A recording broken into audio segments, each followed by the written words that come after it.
Very good afternoon, सत श्रीकाल। Indian penal code के रिगार्डिंग जो आज हम लोग सेशन स्टार्ट करेंगे वो करेंगे session 131 onwards up to session 140 of IPC. The main heading is the offences related to the army, navy and air forces. तो ये जो सेक्शंस है हमारे 131 से लेके 140 सेक्शन तक जो है हमारे, वो सिर्फ और सिर्फ pre point of view is important. Main point of view इसको आप बिल्कुल छोड़ देना है। यहाँ पर बिल्कुल भी जो मेन पॉइंट ऑफ व्यू है वो बिल्कुल भी इंपॉर्टेंट नहीं है, 0% इंपॉर्टेंट फॉर मेन पर्पस के लिए। लेकिन pre point of its important. Pre point आप सिर्फ याद रख सकते हो कि सेक्शन में क्या लिखा है और कौन सा सेक्शन किसके रिगार्डिंग बात कर रहा है। तो हम सिर्फ प्री पॉइंट ऑफ व्यू है, इसको हम लोग करेंगे। तो हम लोग बात कर रहे हैं सेक्शन 131 के रिगार्डिंग। यहाँ पर हम बात करें आर्मी और नेवी और एयर फोर्सेस के रिगार्डिंग, दैट्स इट। उनके बीच अगर कोई फेंस हो रहा है तो वो इस पार्ट में जो है वो आईपीसी का वो डील करेगा। Like section 131 of IPC simply says कि अबैटिंग म्यूटनी राइट और attempting to seduce a soldier, sailor और airman from his duty. As I यहाँ पर आपके सामने लिखा कि म्यूटनी का मतलब क्या है। म्यूटनी का सिंपल अगर बात करूं, when a soldier resist by force, किसी को आप रोक रहे हो, फोर्सफुली रोक रहे हो, और अ नंबर ऑफ सोल्जर्स जो है वो राइज अगेंस्ट और अपोज देयर मिलिट्री सुपीरियर। जब कई जो पर्संस हैं हमारे, जो नंबर ऑफ सोल्जर्स हैं वो इकट्ठे हो जाते हैं अपने सुपीरियर के अगेंस्ट, कि हम लोग इसका ऑर्डर नहीं मानते। डिसओबीडियंस, आप सुपीरियर को डिसओबे कर रहे हो। इनसबऑर्डिनेशन, यहां पर आपको कुछ, आप किसी को आप सबऑर्डिनेट नहीं मान रहे कि मैं आपका सबऑर्डिनेट नहीं हूं। I am not your senior, I am not your junior. तो यहां पर जूनियर सीनियर की बात कर रहे हैं। जब आप उस बात को निकाल रहे हो कि ये मेरा सीनियर नहीं है, जो करना कर लो, तो ये होता है म्यूटिनी। तो यहां पर सिंपल लिखा है when a soldier resist by force, जब वो फोर्स यूज कर रहा है या फिर वो नंबर ऑफ पर्सन इकट्ठे हो गए राइज अगेंस्ट और अपोज द मिलिट्री सुपीरियर्स, वो अपने सीनियर के अगेंस्ट खड़े होते हैं, तो वो होता है म्यूटिनी। और ये mutiny is an offence. Army, navy और एयरफोर्स के रिगार्डिंग वहां पर डिसिप्लिन को मेंटेन करने के लिए ये ऑफेंस को रखा गया है, ताकि डिसिप्लिन को मेंटेन किया जा सके। तो लॉ कहता है ये अबैटिंग म्यूटनी, अगर आप किसी को अबैट कर रहे हो कि जाओ जी उसके अगेंस्ट खड़े हो जाओ, आप उसको सीनियर मत मानो, आप भड़का रहे हो किसी को, इंड्यूस कर रहे हो नंबर ऑफ पर्संस को कि जाओ, आप अबैट कर रहे हो, abetment is also an offence. Abetting mutiny और attempting to seduce a soldier, या फिर आप अटेम्प्ट कर रहे हो, कोशिश कर रहे हो, यहां पर सिर्फ कोशिश करना भी अपराध है। म्यूटनी की कोशिश करना भी अपराध है। ये सेक्शन 131 डील कर दो। यहाँ पर सिंपल लिखा है whoever abet the committing of mutiny by an officer, soldier, sailor of or airman, the army, the government will attempt to seduce, वहां पर बोलेगा attempt to seduce भी वहां पर बोल लिखा है। अगर कोई भी person from his allegiance of or his duty shall be punished with imprisonment which may extend to 10 years and shall also be liable to fine। अगर आप डिसिप्लिन को मेंटेन नहीं कर रहे, अगर आप म्यूटनी का ऑफेंस कमिट कर रहे हो, अबैट कर रहे हो म्यूटनी के लिए, अगर आप इंड्यूस कर रहे हो, अटेम्प्ट करने की कोशिश कर रहे हो, सड्यूस करने की कोशिश कर रहे हो, तो ये भी अपराध है। तो इनिशियली यहां पर पनिशमेंट जो है वो अप टू 10 इयर्स वहां पर लिखा हुआ है। तो ये इसको ध्यान रखना। फर्दर हम बात करें 132 सेक्शन की। 132 में वो लिखा है abetment of mutiny if mutiny is committed in consequences thereof. तो 131 में सिर्फ हम लोग अटेम्प्ट कर रहे हैं या फिर हम लोग अबैट कर रहे हैं, वहां पर ऑफेंस नहीं हुआ। लेकिन 132 में ऑफेंस हो चुका है। इन consequence of that abatement offence हो चुका है। इन consequence of that inducement offence हो चुका है। तो इसलिए यहां पर जो पनिशमेंट है, it prescribe death, life imprisonment और imprisonment which may extend to 10 year and shall also be liable to fine. अगर 131 में जो आपने अबैट कर दिया, किसी को इंड्यूस कर दिया म्यूटनी के लिए, अगर वो म्यूटनी कमिट हो चुकी है इन कॉन्सिक्वेंसेस ऑफ दैट अबैटमेंट, अगर वो ऑफेंस हो चुका है, वो इकट्ठे हो चुके हैं नंबर ऑफ सोल्जर्स, वो अपने सीनियर्स के हुक्म जो है वो ऑर्डर को नहीं मान रहे, तो लॉ कहता है तो ऑफेंस हो चुका है ना। इसकी पनिशमेंट अबैटर को और उस पर्सन को जिसने इंड्यूस किया है उसको डेथ पेनल्टी भी हो सकती है, लाइफ इंप्रिजनमेंट भी हो सकती है, और up to 10 year which may extend to up to 10 year and also be liable to fine. Now 133 में बोर्ड लिखा assault, abetment of assault by soldier. यहां पर सिर्फ अबैटमेंट की बात कर रहे हैं। अगर आप अबैट कर रहे हो कि आप सोल्जर पे असॉल्ट करो, सेलर पे असॉल्ट करो, एयरमैन पे असॉल्ट करो, on his superior officer when in execution of his office. अगर वो सुपीरियर ऑफिसर अपनी ड्यूटी कर रहा है तो आप अबेट कर रहे हो उसके यूनिट्स को कि आप अपने सीनियर को पे ऊपर असॉल्ट कमिट करो, फोर्स यूज करो, क्रिमिनल फोर्स यूज करो, असॉल्ट यूज करो, तो लॉ कहता है ये तो ऑफेंस है। अगर आप अबेट कर रहे हो तो अबेटमेंट की पनिशमेंट 133 में प्रिस्क्राइब की गई है और वहां पे लिखा है which may extend to 3 years and shall also be liable to fine. सिर्फ अबेटमेंट की पनिशमेंट है। अब वो ऑफेंस कमिट करे या ना करे दैट डजंट मैटर। यहां पर अबेटर की पनिशमेंट दी गई है 133 में, सिर्फ अबेटमेंट की पनिशमेंट। अगर आप अबेट कर रहे हो कि आप किसी को इंड्यूस करो, आप अपने सीनियर के ऊपर असॉल्ट कमिट करो, तो ये अबेटमेंट अपने आप में ऑफेंस है 133 में। 134 क्या करे, abetment of such assault if assault is committed. अगर 133 में जिसको अबेट किया गया अगर वो पर्सन उस in consequence of that abetment अगर वो ऑफेंस कमिट कर दे तो यहां पर असॉल्ट है, तो असॉल्ट की पनिशमेंट इतनी ज्यादा नहीं होती, इसको भी ध्यान में रखना।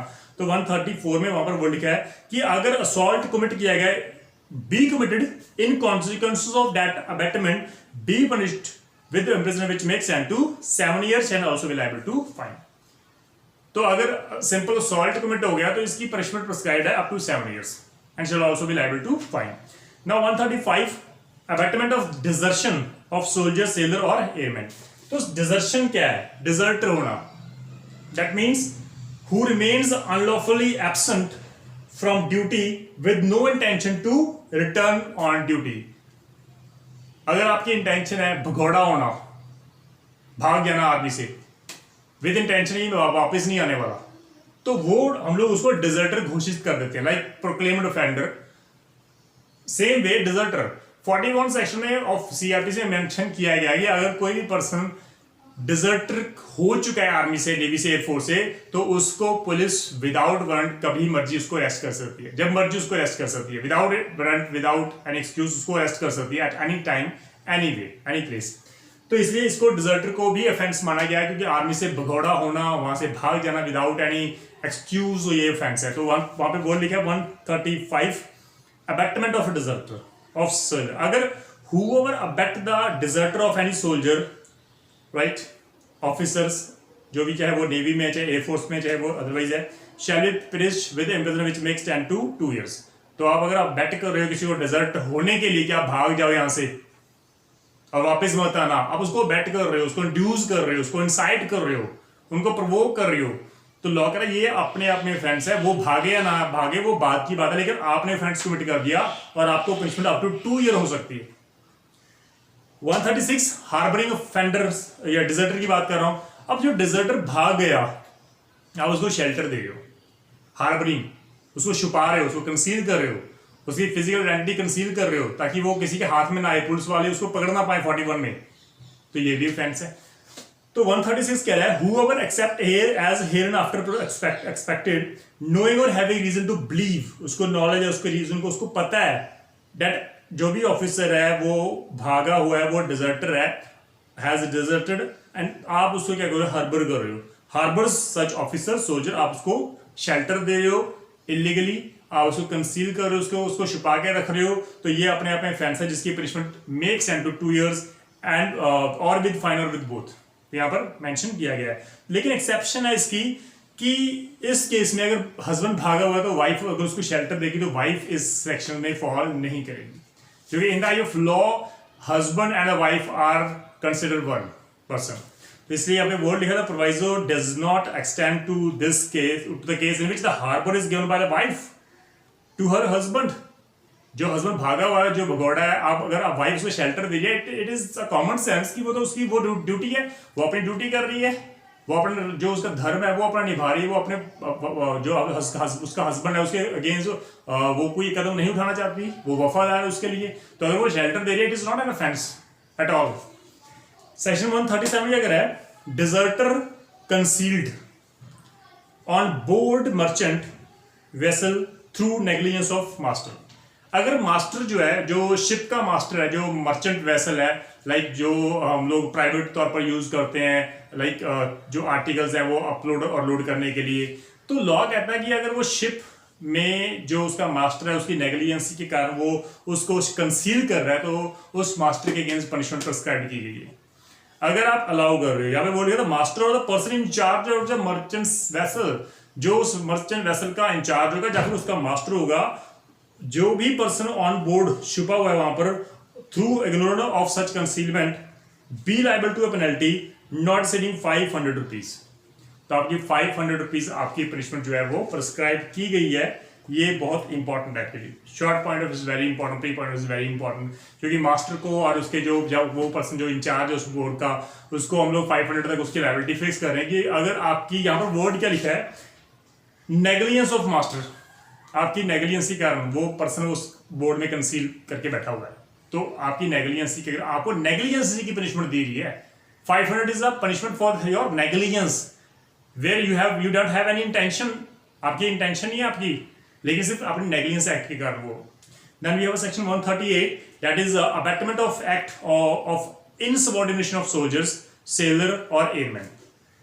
तो whoever abet what he knows to be an act of insubordination by an officer, sailor, उसका जो एयरमैन है in the army, if such act of insubordination be committed in consequence of that abetment, be punished with imprisonment of either description for a term which may extend to 6 months। तो यहाँ पर word लिखा abatement के regarding, abatement of act, और उस act का अपने आप में कमिट होना भी इंपॉर्टेंट है, क्योंकि वहां पर 138 में लिखा है if such act of insubordination be committed in consequence of that abet. तो यहाँ पर अबैटमेंट, सिर्फ अबैटमेंट इज जो है वो सफिशिएंट नहीं है, अबैटमेंट के अकॉर्डिंग उसके साथ साथ आपने वो ऑफेंस कमिट होना भी है।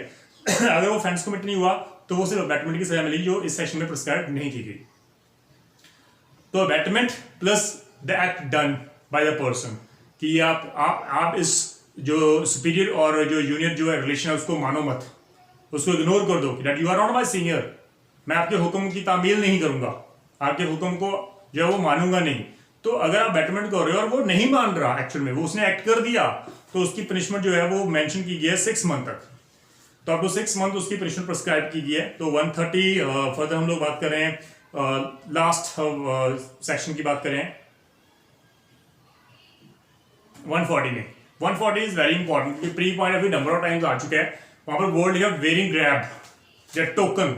तो आर्मी पर्सन को, जो चाहे वो नेवी पर्सन है, चाहे वो एयरफोर्स में जो फोर्स का वो जो पर्सन है उसको एक टोकन नंबर मिला होता है, जहाँ वो जो बेसिकली ग्रैब मिला था है, वहां पे सोल्जर पे उसका नंबर लिखा होता है। हर सोल्जर का एक सेपरेट नंबर होता है। अगर कोई पर्सन उस नंबर को, उस ग्रे प्लेट को, या वो उस नंबर को वो यूज कर रहा है, टोकन को वो यूज कर रहा है, कैरी कर रहा है, तो वो अपने आप में ऑफेंस है, क्योंकि वो किसी को अलॉट हुआ है। वो नंबर, वो टोकन वो आप यूज नहीं कर सकते। अगर आपकी पोजीशन में वो पाया गया तो ये अपने आप में सीरियस ऑफेंस माना जाएगा। तो यहाँ पर वो लिखा है कि उसकी पनिशमेंट क्या होगी, विच मेक्स एंड टू 3 मंथ और with fine which may extend to 500 rupees और विद बोथ। तो सिर्फ वेयरिंग गार्ब और कैरिंग टोकन जो है वो अपने आप में, अगर आपकी पोजीशन में वो पाया गया तो अगर ये अपने आप में ऑफेंस है, जिसकी पनिशमेंट 3 मंथ तक वो प्रिस्क्राइब की गई, और विद फाइन और विद बोथ। तो 500 तक आपको फाइन हो सकता है। तो स्टूडेंट्स, ये सिर्फ जो आज का हमने सेशन किया है, ये सिर्फ pre point of view important है, main point of view is not important. इसको आप छोड़ सकते हो पूरे सेक्शन को मेन पॉइंट के लिए, सिर्फ प्री पॉइंट क्यों, क्योंकि यहाँ पर म्यूटनी को भी काफी बार क्वेश्चन पूछा गया है कि म्यूटनी किस सेक्शंस में डिफाइन है, तो कौन सा जो बेसिकली वो चैप्टर है जिसमें वो डिफाइन किया। तो चैप्टर नंबर 7 जो है वो, उसमें म्यूटनी वर्ड यूज किया गया है, तो इसको प्लीज आप ध्यान रखना। और मोर ओवर सेक्शन 131 से लेकर 140 सेक्शन जो है वो डील कर रहा है आर्मी, नेवी और एयरफोर्स के रिगार्डिंग, उनके रिगार्डिंग, ऑफेंसेस के रिगार्डिंग, अबैटमेंट के रिगार्डिंग, इंड्यूसमेंट के रिगार्डिंग। तो this is all about today's lecture. तो इनकेस अगर आपको कोई डाउट है तो प्लीज आप पूछ लेना। Thank you so much. सत श्री अकाल।